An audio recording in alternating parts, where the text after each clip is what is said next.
The great debate considers whether traditional books are better than ebooks. Let's consider a story about a young girl. This young girl used to get into quite a bit of trouble, and one of her punishments was being made to sit in a quiet room with a book and a timer and read for the duration of that timer. Now, the young girl looked a bit like this young girl, bored, falling asleep, angry with her parents. Reading really started off as a chore for her, not a pleasant experience. However, as she grew older, she was introduced to new authors and new writing styles. And instead of being a chore, reading turned into a passion for the girl. She grew to love reading. Sometimes she would even get into trouble on purpose to be able to go and read, or hide under the covers late at night with a flashlight, reading just a few more pages to see what happens next. Question to consider as we continue is whether if the girl had been given an e-reader or an iPad with an ebook, would she have grown to be as passionate about reading as she is to this day? First, I'd like to consider the monetary cost of owning an e-reader. First, there is the initial purchase of the e-reader itself, which can range anywhere from $80 to $400, depending on sites such as Amazon and Barnes & Noble. After that, you have the individual purchase of each ebook. These ebooks can range anywhere from $5 to $25, with some costing less and some costing far more. E-readers, as any electronic device, also require subsequent charging and regular charging, as well as regular updating of software. As any electronic device, chargers break. Software becomes too sophisticated for the device to handle. Then the device will eventually become obsolete and unable to support new books. There is also the potential for both internal and cosmetic damage. Cosmetic damage, while it can be costly, can be fixed, but oftentimes internal damage is far too severe and requires a complete replacement of the product, which may result in the loss of your entire library, which would also need replaced. In addition, there is the health risk that can be associated with e-readers. Yenyu Kang and his associates, with an article in Science Direct pertaining to displays, observe whether e-readers can lead to poor eye health. They studied both backlit and non-backlit displays. Backlit displays, LCD or liquid crystal displays, can lead to visual fatigue, just as any backlit object such as a television screen or a cell phone screen. And some symptoms of this are eye strain, dizziness, headache, and even blurred vision. Now, non-backlit displays, while they do most closely resemble regular traditional books in the e-ink platform that they use, still require scrolling, minimizing, and maximizing of text. And this constant following of the movement can still lead to this visual fatigue and the same symptoms.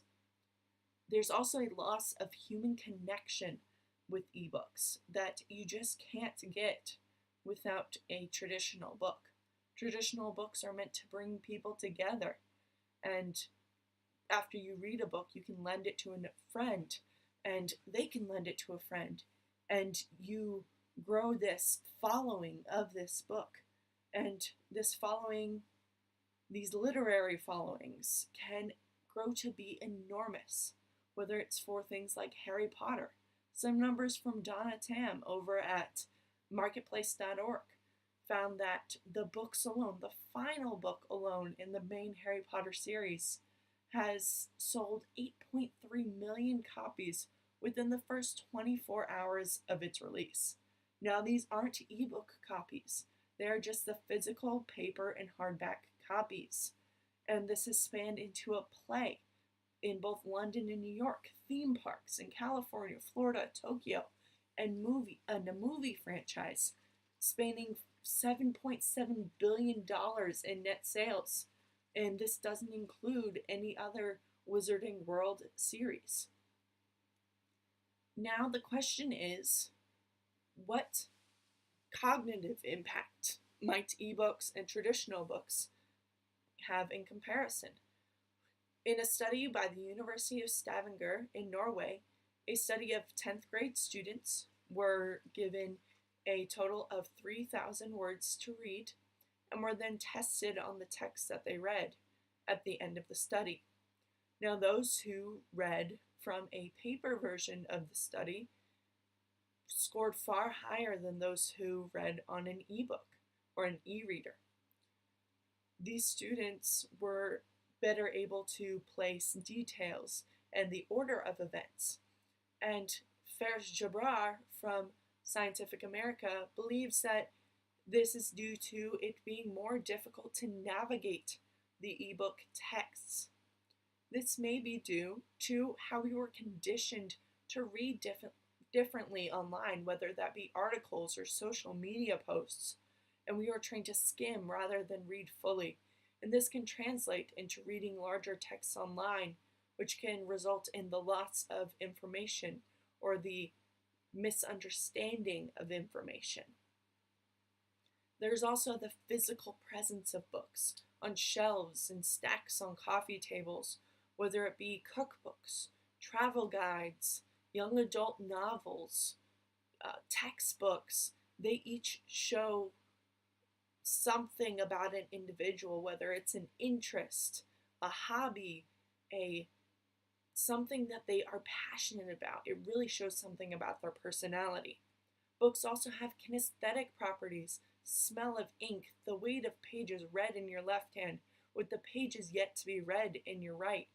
And it shows a journey, that closure of finishing a book and the completion of that journey at the end of the book. Ebooks are an investment, a monetary and timely investment. And while they may be convenient and portable, they can never compare to the cognitive abilities and benefits of kinesthetic properties of a traditional book. In relation to the young girl with the e-reader over a traditional book, had she been given an e-reader or an iPad, she could have been overcome by the numerous applications that are available, and that would distract her from the journey of the story that lays before her. Thank you.